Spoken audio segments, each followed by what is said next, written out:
Mga bata, ating pag-aralan ang karaniwang salita. Ang. Ano ba ang ang?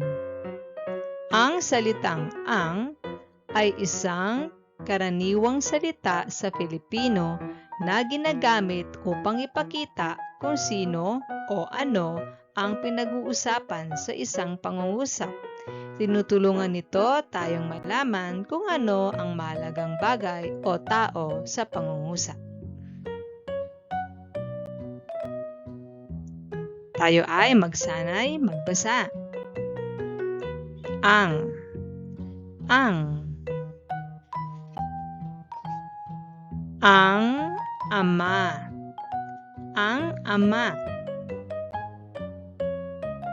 Aasa ang ama.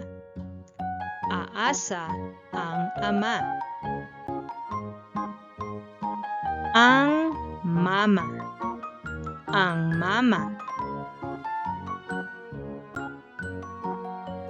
Aasa ang mama.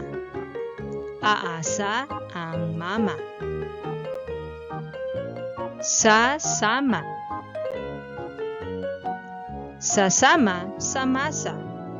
Sasama sa masa. Sasama sa masa ang ama. Sasama sa masa ang ama.